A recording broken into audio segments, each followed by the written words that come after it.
The morning sun was already warm when Lisa stepped out of her small sedan and looked up at the towering glass building on Fifth Avenue. She took a deep breath, smoothing down her simple cotton dress with her hands. It wasn't anything fancy, just something comfortable she'd picked up from a regular department store a few years back. Her sneakers were a bit worn at the edges, but they were clean and practical. That's how Lisa had always been, practical. She was here on a mission today. Her mother-in-law's birthday was coming up in 2 weeks, and Lisa wanted to find something special. Something that would show how much she appreciated the woman who had welcomed her into the family with open arms. She had heard about this boutique from a magazine article. Apparently, they had exclusive handbags that were works of art. Her mother-in-law loved handbags, and Lisa thought maybe, just maybe, she could find the perfect one here. As she pushed open the heavy glass door, a small bell chimed softly. The air conditioning hit her immediately, along with the scent of expensive perfume. The store was beautiful, she had to admit. Everything gleamed under soft lighting. Handbags sat on white pedestals like museum pieces. The floors were so polished she could almost see her reflection. But something felt off right away. The two women behind the counter stopped their conversation mid-sentence and looked at her. Not a welcoming look. More like the look you'd give someone who had walked into the wrong place. Lisa smiled anyway, the way she always did, and started walking slowly through the store, her eyes taking in the displays. She could feel them watching her. Every step she took, every bag she glanced at, they were tracking her movements. It made her uncomfortable, but she tried to ignore it. Maybe they were just doing their job. Maybe this was normal in fancy stores like this. One of the women, tall and blonde with perfect makeup, started walking toward her. Her heels clicked sharply against the floor. She had a smile on her face, but it didn't reach her eyes. It was the kind of smile that wasn't really a smile at all. "Good morning," the woman said, her voice dripping with a sweetness that felt fake. "Can I help you find something?" Lisa smiled back genuinely. "Yes, actually. I'm looking for a handbag. Something special. It's for a gift." The woman's eyes traveled slowly from Lisa's face down to her worn sneakers and back up again. "I see. Well, we carry very exclusive pieces here. High-end luxury items. They're quite expensive." There was something in the way she said it, an emphasis on the word expensive, like a warning. Lisa felt her cheeks grow warm, but she kept her smile. "I understand. I'd still like to look around if that's okay." The woman's smile tightened. "Of course. But I should mention, our handbags start at around $10,000. Some go much higher. I just want to make sure you're aware before you spend time looking. $10,000. The woman said it like it was meant to scare her off. Like she was supposed to apologize and leave. Lisa felt a small knot form in her stomach, but she nodded. "That's fine. I'd still like to see what you have." The woman's expression changed slightly. The fake smile was gone now. "All right then. Feel free to look. But please be careful. These are delicate pieces." As the woman walked away, Lisa heard her say something quietly to her colleague. They both looked in her direction, and one of them let out a small laugh. Lisa pretended not to notice. She'd dealt with judgment before. Growing up, her family hadn't had much money. She'd worked in her parents' small bakery from the time she was 12, getting up at 4 in the morning before school to help with the bread. Her hands still bore the small scars from those days, tiny marks from hot ovens and sharp tools. She moved through the store slowly, looking at the handbags. They really were beautiful. Each one was unique, crafted with incredible detail. She could see why they cost so much. But more than that, she could imagine her mother-in-law's face lighting up when she received one. That thought kept her going. A cream-colored handbag caught her eye. It was elegant and simple, with delicate gold hardware. It would be perfect. She reached out carefully to touch it, just to feel the leather. "Excuse me." The sharp voice made her jump. The blonde woman was suddenly beside her, moving faster than Lisa would have thought possible in those heels. "I'm going to have to ask you not to touch the merchandise." Lisa pulled her hand back. "I'm sorry. I was just looking at this one. It's beautiful." "Yes, well, that particular piece is $15,000. It's not something we let just anyone handle. These are investment pieces for serious buyers." The way she said serious buyers made it clear what she meant. She didn't think Lisa was a serious buyer. She didn't think Lisa could afford anything in this store, and she wanted Lisa to know it. "I understand," Lisa said quietly. But I am interested in purchasing something. Could you tell me more about this bag? The woman crossed her arms. Look, I don't mean to be rude, but I think you might be more comfortable at one of the outlet stores. There's a nice one about 3 blocks down. They have bags that are more, well, accessible. The heat in Lisa's cheeks spread to her whole face now. She wasn't stupid. She knew exactly what was happening. This woman was judging her based on how she looked. Based on her simple dress and worn shoes. Based on her hands that showed she'd worked hard in her life. Another customer, an older woman dripping in jewelry, had stopped browsing and was watching now. Then another. Lisa felt eyes on her from all directions. Someone was holding up their phone. Were they filming this? She tried one more time. I appreciate your suggestion, but I'd really like to see the bags here. I'm happy to make a purchase today if I find the right one. The woman's face hardened. Ma'am, I'm trying to be polite here. Our clientele expects a certain atmosphere. A certain experience. We cater to very high-end customers. I don't think this is the right store for you. The words hung in the air. Other customers weren't even pretending not to watch anymore. The second saleswoman was standing by the counter, her mouth slightly open. And Lisa felt something break inside her. Not anger exactly, just a deep, profound sadness. She'd been nothing but polite. She'd done nothing wrong, and she was being asked to leave because of how she looked. So you're asking me to leave? Lisa's voice came out smaller than she intended. The woman didn't even hesitate. I think that would be best, before there's any awkwardness. Before you accidentally damage something you can't afford to replace. The implication was clear. She thought Lisa was not only too poor to shop here, but too careless to even be trusted near the merchandise, like she was a child who might break something in a china shop. Lisa felt tears starting to form in her eyes, and that made her even more embarrassed. She didn't want to cry here in front of these people. She didn't want to give them the satisfaction. She nodded, not trusting her voice, and turned toward the door. As she walked out, she heard whispers behind her, a few laughs. The bell chimed again as she pushed through the door. And then she was outside in the bright sunshine. Her eyes blurring with tears she was trying hard not to let fall. She walked quickly to her car, fumbling with her keys. Once inside, with the door closed, she let herself take a shaky breath. Then another. Her hands were trembling as she gripped the steering wheel. All she'd wanted was to buy a gift for someone she cared about. She had the money. She had every right to be in that store. But none of that mattered because of how she looked. Because she didn't fit their idea of what a wealthy person should look like. Lisa sat there for a long moment, trying to decide what to do. Part of her wanted to just drive away and forget this ever happened.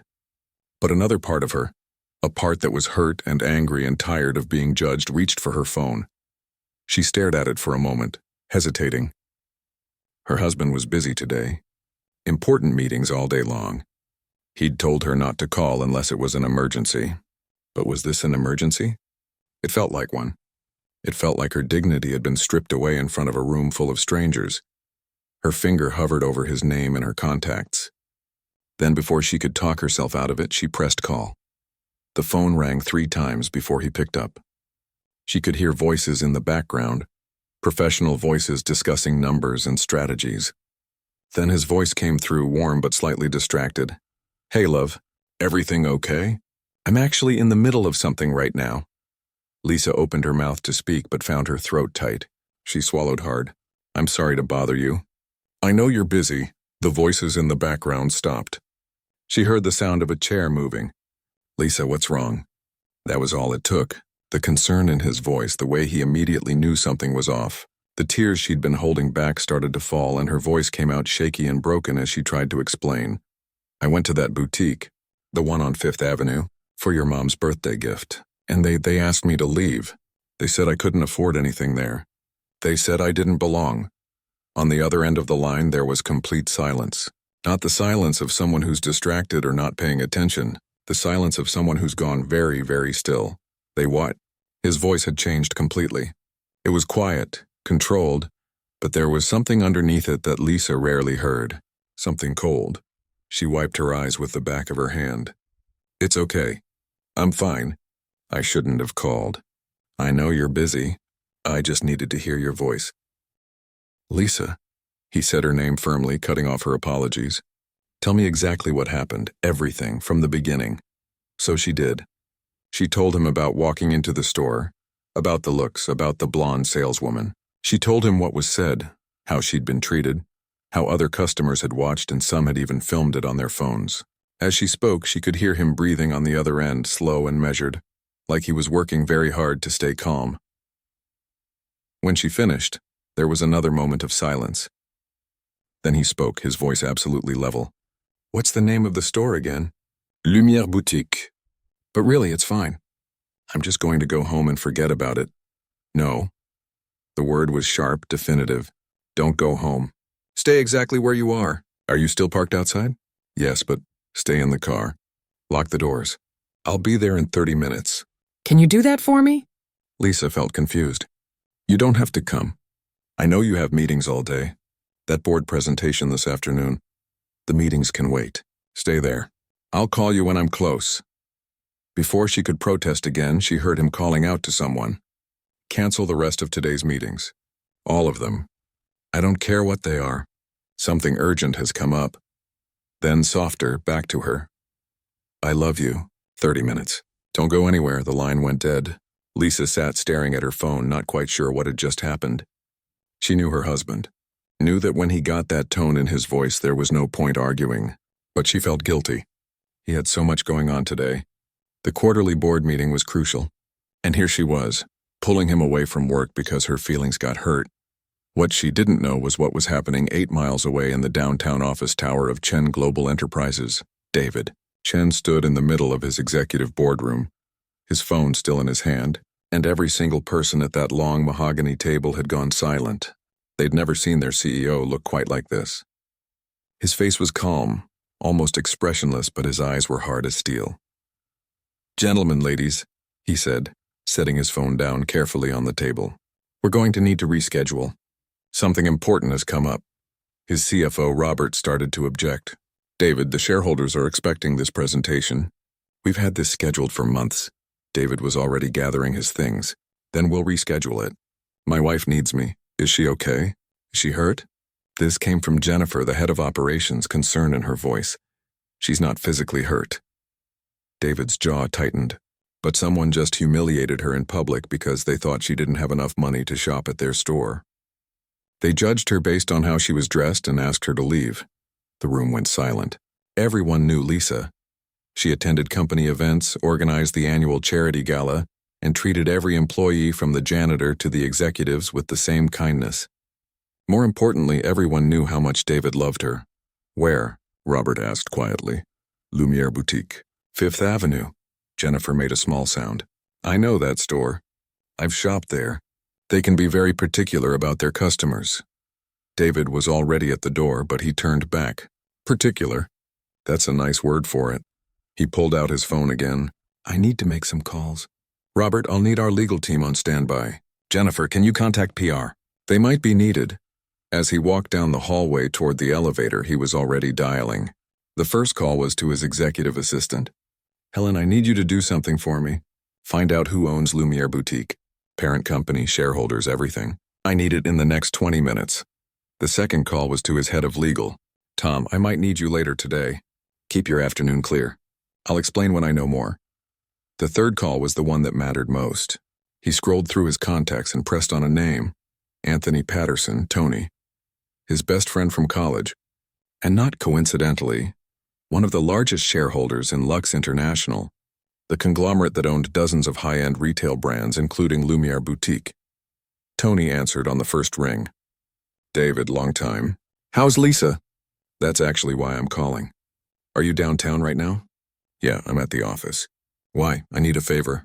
"Can you meet me at the Lumière Boutique on 5th Avenue in about 30 minutes? There was a pause. "The boutique? That's one of ours." "What's going on?" David gave him a brief explanation as he stepped into the elevator. As he talked, he could hear Tony's tone change from curious to angry. "They did what? To Lisa? Are you kidding me right now?" "I wish I was. I'm leaving now. I'll meet you there." "And David?" "I'm bringing our regional director of retail operations with me." This is unacceptable.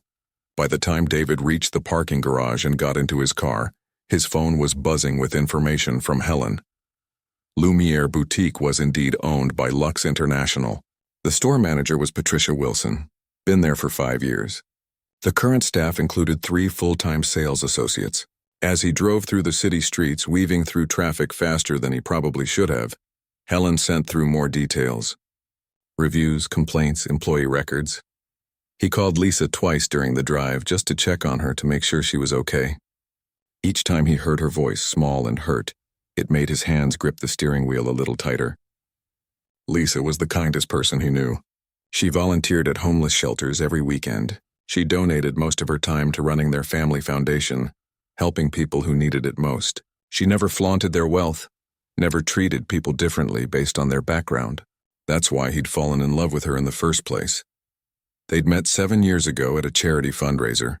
She'd been serving food to the guests, a volunteer in a simple black dress that she'd probably borrowed. He'd been one of the guests, uncomfortable in his tuxedo, trying to avoid boring conversations about stock portfolios. She'd handed him a plate with a smile that lit up her whole face and made a joke about the pretentious appetizers. They'd ended up talking for 2 hours in the corner of the kitchen while she worked. She didn't know who he was then. Didn't know about the money or the company. She just knew David, the guy who made her laugh and listened when she talked about her dreams of helping people. When she finally found out months later, it had almost ended things. She'd been scared she wasn't good enough for his world, that she didn't fit. He'd spent weeks convincing her that his world didn't matter. She was his world. And now someone had made her feel exactly what she'd been afraid of, that she didn't belong, that she wasn't good enough. His phone rang. Tony. I'm pulling up now. I've got Margaret Chen with me, our retail operations director. No relation to you, I checked. We're waiting outside. I'm 2 minutes away. My wife is parked somewhere on the street. I need to find her first. Take your time.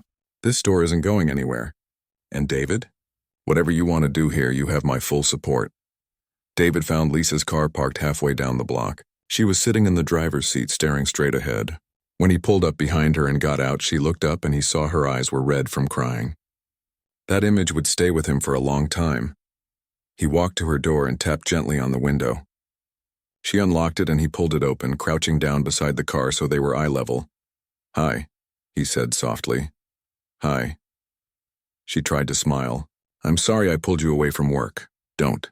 He reached in and took her hand. Don't apologize. Not for this. Never for this. It's just a store. Just some rude people. I shouldn't have let it get to me.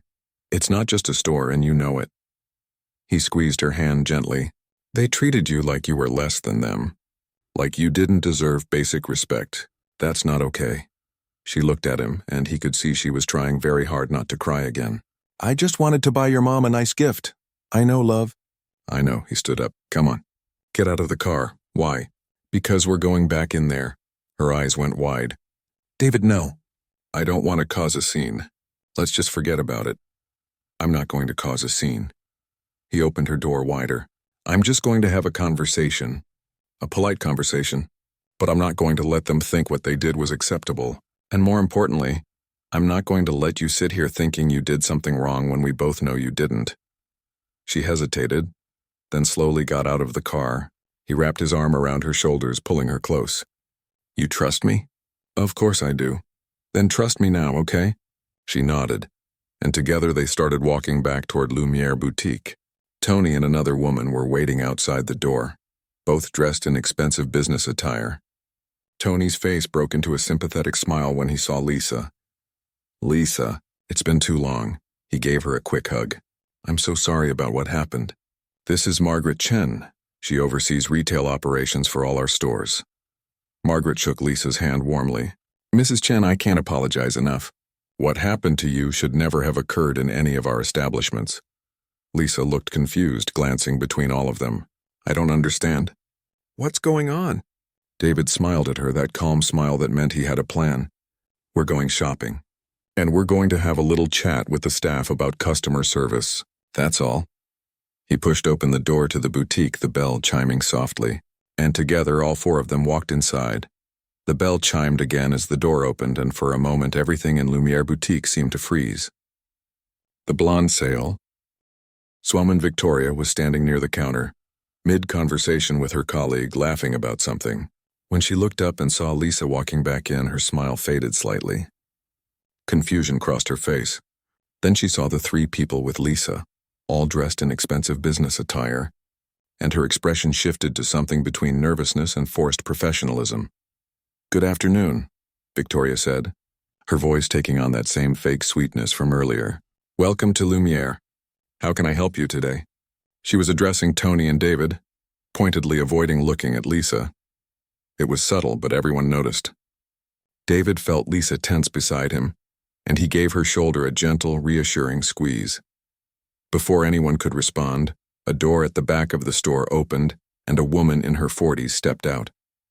She wore a sharp black suit and had the confident walk of someone in authority. Her eyes quickly scanned the group, lingering on Tony and Margaret with a flicker of recognition and what might have been concern. "Good afternoon," she said, her voice professional but wary. "I'm Patricia Wilson, the store manager. Is there something I can help you with?" David noticed how she positioned herself slightly in front of Victoria, protective but also strategic. She knew something was wrong. She just didn't know what yet. Tony stepped forward first, extending his hand. "Ms. Wilson, I'm Anthony Patterson. We've met before at the corporate retreat last year." Patricia's face went pale. She shook his hand, her smile now frozen in place. "Mr. Patterson, of course. What a surprise. I didn't know you were planning to visit." "It wasn't planned," Tony said pleasantly. "This is Margaret Chen, Director of Retail Operations. And this is David Chen, CEO of Chen Global Enterprises, along with his wife Lisa." Patricia shook everyone's hands, but David could see her mind racing, trying to figure out why a corporate executive and a billionaire CEO were standing in her store, with a woman in a simple cotton dress. Behind her, Victoria had gone very still, the color draining from her face. David spoke up, his voice calm and polite. "Ms. Wilson, my wife was in your store about an hour ago. She came to shop for a gift. I was hoping you could help me understand what happened during her visit." Patricia's eyes darted to Lisa, then back to David. "I'm sorry. I wasn't aware of any issues. Victoria, did you assist this customer earlier?" Victoria stepped forward, and David had to give her credit for trying to maintain her composure. "Yes, I spoke with her briefly. I offered to help her find what she was looking for." "That's an interesting way to describe it," Lisa said quietly. It was the first time she'd spoken since entering, and her voice was steady despite the emotion underneath. "You told me I couldn't afford anything here. You suggested I go to an outlet store down the street. You said I didn't belong here and asked me to leave." The store had gone completely silent. Two customers who had been browsing stopped pretending to look at handbags and were openly watching now. The other sales associate stood frozen behind the counter. Victoria's face flushed. I was just trying to provide guidance. Many customers don't realize how expensive our pieces are, and I was trying to save her from embarrassment." "Save her from embarrassment," David repeated slowly. "By embarrassing her instead?" Patricia jumped in, her voice apologetic but defensive. "Mr. Chen, I'm sure there was a misunderstanding. Our staff is trained to provide excellent customer service to everyone who enters our store." "Really?" Margaret spoke up for the first time. "Because from what I understand, your staff made assumptions about a customer's ability to purchase based on her appearance. That's not a misunderstanding. That's discrimination." Victoria tried again, her voice rising slightly. "I was just doing my job. We get people in here all the time who just want to look or take photos. We have to protect the merchandise. I couldn't have known she was actually serious about buying something." "Why?" David asked simply. "Because of how she was dressed?" The question hung in the air.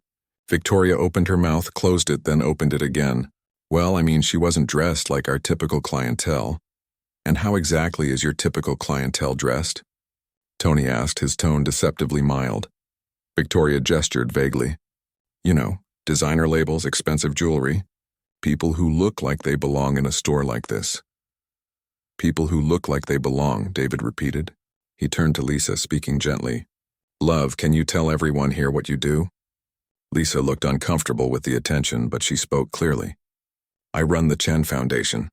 We provide support for homeless shelters, job training programs, and educational initiatives." "And before that?" David prompted. "I worked 3 jobs to put myself through college. One of them was at my parents' bakery where I worked from the time I was 12 years old." David turned back to Victoria. "My wife has worked harder in her life than most people in this room, probably including me. She's one of the most genuine, kind people you'll ever meet. She volunteers her time, Donates her money and treats everyone with respect regardless of who they are or what they can afford. His voice remained calm, but there was steel underneath. And you judged her within seconds of her walking through that door because her shoes were worn and her dress came from a regular department store. Patricia tried to salvage the situation. Mr. Chen, I sincerely apologize. This is absolutely not how we train our staff to behave. Victoria, did you really ask this customer to leave? Victoria's defenses were crumbling. I didn't ask her to leave exactly. I suggested that she might be more comfortable elsewhere. While other customers watched and filmed it, Lisa added quietly, I saw at least 2 people with their phones out. Margaret pulled out her own phone, scrolling quickly. It's already online. Multiple videos from different angles. They're starting to go viral. She showed the screen to Patricia, whose face went from pale to gray. One of the customers who had been watching spoke up, an older woman with perfectly styled hair. I was here. I saw the whole thing. It was awful. She was nothing but polite, and your employee treated her like she was trash. The other customer, younger, nodded. I posted one of the videos. It already has 50,000 views. People are not happy. Victoria looked like she might be sick. I was trying to maintain the store's image. We have standards. Standards, David said softly. Let me tell you about standards. My wife was planning to buy a gift for my mother today. One handbag, probably in the $15,000 to $20,000 range. But more than that, she was planning to come back next week to purchase items for a women's shelter that our foundation supports. New handbags, clothes, accessories for women who are re-entering the workforce and need professional attire. That purchase would have been around $200,000. Patricia's face somehow managed to go even paler. Victoria swayed slightly on her feet. But here's the thing, David continued. This isn't really about the money. It's about dignity. It's about treating people with respect. My wife came in here as a customer, and she was humiliated for no reason other than she didn't look the way you thought a wealthy person should look. He turned to address the whole store now, his voice carrying but still calm. Do you know why she doesn't wear designer clothes? Why she drives a regular car and wears shoes until they're worn out? Because she grew up without much and she remembers what that feels like. She could wear a different designer outfit every day if she wanted. She could drip in jewelry and carry a new handbag every week. But that's not who she is. She'd rather take that money and use it to help people who need it. Lisa was looking at the floor, clearly uncomfortable with being the center of attention. But David could see she was also listening. She needed to hear this, needed to know that she had nothing to be ashamed of. The really tragic thing, Tony added, is that this could have been avoided with basic human decency. A simple greeting, an offer to help without judgment, treating every person who walks through that door with the same respect regardless of how they look. Margaret was still scrolling through her phone, her expression growing more concerned. The hashtag is trending now. Luxury store discrimination. This is becoming a significant issue for the brand. Patricia found her voice, though it shook slightly. Mr. Patterson, Ms. Chen, Mr. Chen, I cannot apologize enough. This is not reflective of Lumiere's values or training. I take full responsibility for what happened here today. Do you? David asked. Because from where I'm standing, this seems like it might be a cultural problem, not just one employee's mistake. Victoria spoke up, desperation in her voice now. I made a mistake, okay? I'm sorry. I was wrong. I've been trained to be protective of the merchandise, and sometimes people do come in here who aren't serious buyers. And I made an assumption. A bad assumption. I'm sorry. David looked at her for a long moment. You know what the worst part is? You didn't just make an assumption about whether my wife could afford to shop here. You made an assumption about her value as a human being. You decided in seconds that she was less worthy of your time and respect than someone wearing designer labels. That's not about protecting merchandise. That's about prejudice. The words hit hard because they were true. Victoria's eyes filled with tears, but David felt no satisfaction in it. This wasn't about revenge or making someone feel bad. It was about change. Tony stepped forward again. Ms. Wilson, as you. Lux International has very strict policies about discrimination. This incident is going to require a full investigation. Margaret will be leading that investigation starting today. Of course, Patricia said quickly. We'll cooperate fully. Whatever you need. Good. Margaret made a note on her phone. I'll need to interview all staff members who were working today. I'll also need security footage if you have it and any documentation of past complaints or concerns. David turned to Lisa. Is there anything you want to say? Lisa had been quiet through most of this, but now she looked up, first at Victoria, then at Patricia. I just want to know why. Why was it so impossible to believe that I might be a legitimate customer? What about me made you so certain that I didn't belong here? Victoria struggled to answer, tears now running down her face. I don't know. I'm sorry. I was wrong. You were, Lisa agreed. But you know what? I've been judged my whole life. For being from a working-class family, for not having the right background, for not fitting in with certain crowds. I thought maybe I was past that. I thought maybe people would see me for who I am, not what I'm wearing or where I come from. Today reminded me that some people will never look past the surface. She paused, taking a breath. But that says more about them than it does about me. I'm not going to let this make me feel less than I am. I know my worth. I know the good I do in this world. And I don't need a designer label to prove that. The store was absolutely silent. Even the customers who had been watching seemed moved by her words. David felt his heart swell with pride and love for this woman who, even in her hurt, could stand tall and speak her truth. However, Lisa continued, her voice stronger now, I do think something needs to change here. Not just in this store, but in this industry, because I guarantee you I'm not the first person this has happened to. And unless something changes, I won't be the last, Tony nodded. You're absolutely right, and that's exactly what we're going to address.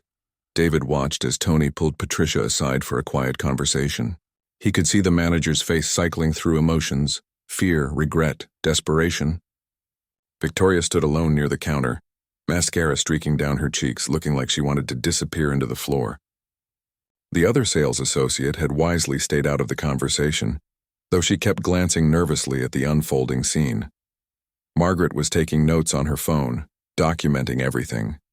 The two customers who had witnessed the earlier incident were also staying, seemingly invested in seeing how this played out. David appreciated that. Witnesses mattered. He turned his attention back to Lisa, who was looking at a display of handbags near the window.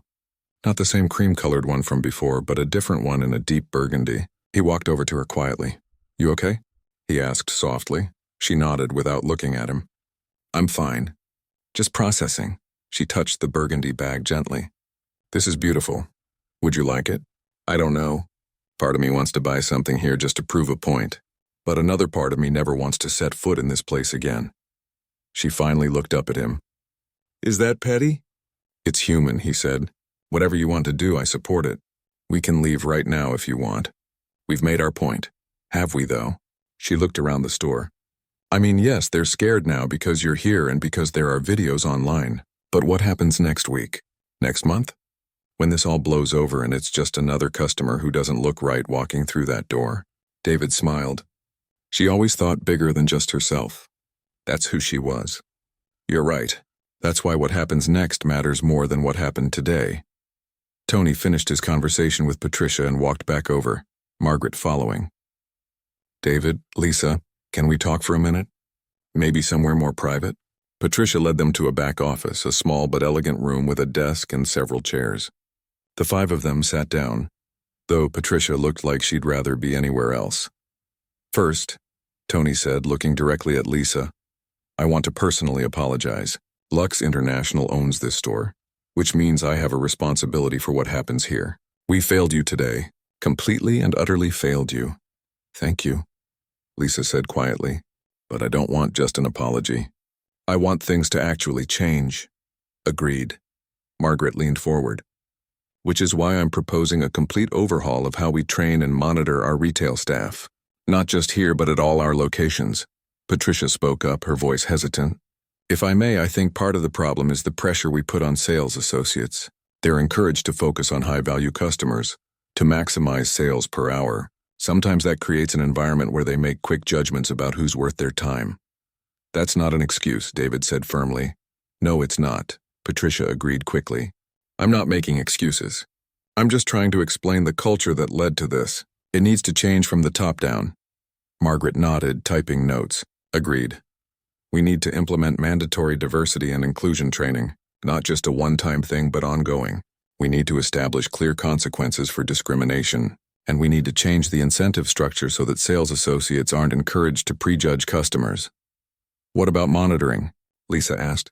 How do you make sure people actually follow the new policies? Good question, Tony said. Secret shoppers, maybe? People who don't look like typical luxury customers who come in to test how they're treated? That could work, Margaret said. We could also implement a feedback system. Give every customer a way to report their experience, good or bad, directly to corporate. David had been thinking while they talked. I have an idea. What if we partnered with organizations that help people re-entering the workforce? Women leaving domestic violence situations, people coming out of homelessness, formerly incarcerated individuals trying to rebuild their lives. Many of these people need professional attire for job interviews but can't afford it. He could see Lisa's eyes light up. She knew where he was going with this. What if? David continued. Lumiere and other Luxe International stores hosted quarterly events where these individuals could come in, get styling advice, and receive donated professional clothing and accessories. No judgment, no discrimination. Just genuine help and respect. The room was quiet for a moment. Then Tony started nodding slowly. That's actually brilliant. It serves the community. It changes the culture in the stores, and it forces staff to interact with and respect people from all backgrounds. It would also be good PR, Margaret added, then caught herself. Sorry, that sounds cynical, but from a practical standpoint, it would help repair the brand damage from today's incident. I don't care about the PR, Lisa said, surprising everyone. I mean, I get that it matters for the business. But if we're going to do this, it has to be genuine. It can't just be a photo opportunity or a way to make the company look good. It has to actually help people. You're right, Tony said. And to make sure it's genuine, maybe you should be involved in planning and running it. The Chen Foundation, I mean. You already do this kind of work. You know what these communities need. Lisa looked uncertain. I don't know. Would people even trust this? After what happened today? That's exactly why it matters, David said. You turn this negative experience into something positive. You show people that change is possible. Patricia, who had been mostly quiet, spoke up again. Mrs. Chen, I know I have no right to ask anything of you after what happened, but if you were willing to help us do better, to teach us how to serve all customers with dignity, I think it could really make a difference. Lisa looked at her for a long moment. What about Victoria? The question caught everyone off guard. Patricia shifted uncomfortably. What about her? What's going to happen to her? Lisa clarified. Is she going to be fired? Patricia looked at Tony and Margaret uncertainly. Margaret spoke carefully. That depends on the investigation. But discrimination is a serious violation of company policy.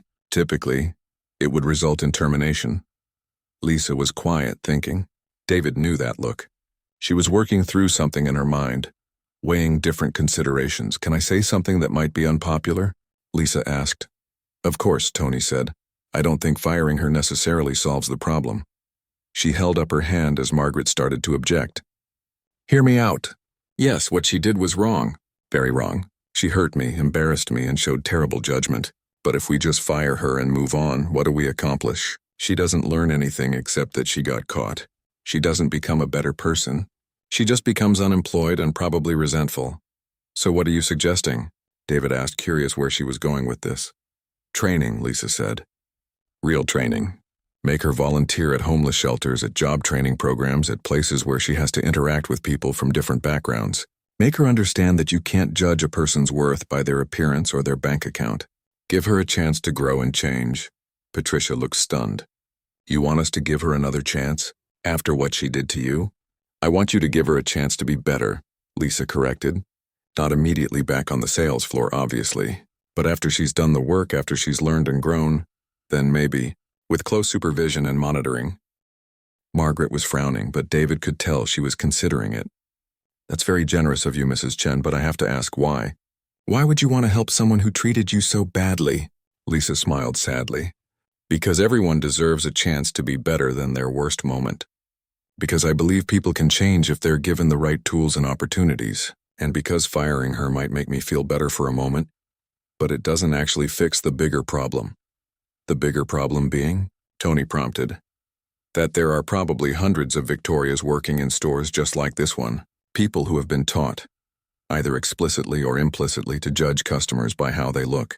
If we just fire her, we haven't changed anything. But if we can actually help her understand why what she did was wrong and help her become better, then maybe we've made a real difference. David felt a surge of love for his wife. Even now, even after being hurt, she was thinking about how to help people, how to create positive change. It was who she was at her core. Tony looked impressed. I have to say, that's one of the most mature responses to discrimination I've ever witnessed. Most people would want blood.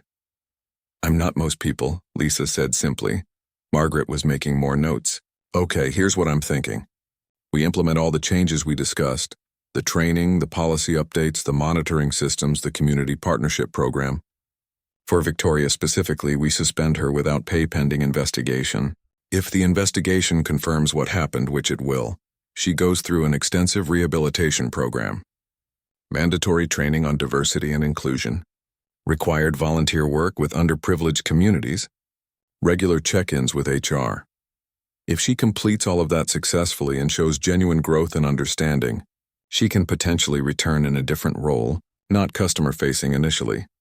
And if she doesn't complete it or doesn't show genuine change? Patricia asked. Then she's terminated, Margaret said firmly. This is a gift, a second chance. But it's conditional on real effort and real change. What about you? David asked Patricia directly. What's your role in all this? Patricia straightened up. I take full responsibility as store manager. Victoria was trained on my watch, and the culture that allowed this to happen existed under my management. I deserve consequences too. You do, Margaret agreed. You'll be on probation. You'll also go through the new training program, and you'll be responsible for implementing all the changes at this location. You'll report directly to me for the next 6 months. Any hint of discrimination or poor treatment of customers, and you're done. Understood? Understood, Patricia said quietly. Tony looked around the room. Okay, so we have a plan. Margaret will lead the implementation, with input from the Chen Foundation. We'll make a public statement about the incident and our commitment to change. We'll be transparent about what happened and what we're doing to fix it. One more thing, Lisa said. The women's shelter program, the events where we provide professional attire to people who need it. I want the first one to happen here, at this store, within the next month. Patricia's eyes widened. Here? Here, Lisa confirmed. Because this is where the problem happened and this is where the solution should begin. The staff here, including Victoria, once she's completed her initial training, will help organize it and participate in it. They'll meet the people they would have judged, hear their stories, help them prepare for job interviews. They'll see firsthand that everyone deserves dignity and respect. David could see Patricia processing this, the weight of it settling on her shoulders. But she nodded. We'll do it. Whatever you need. Good. Lisa stood up and everyone else followed. Then I think we're done here for now. As they walked back out into the main store area, Victoria was still standing where they'd left her, looking small and miserable. Lisa paused, then walked over to her.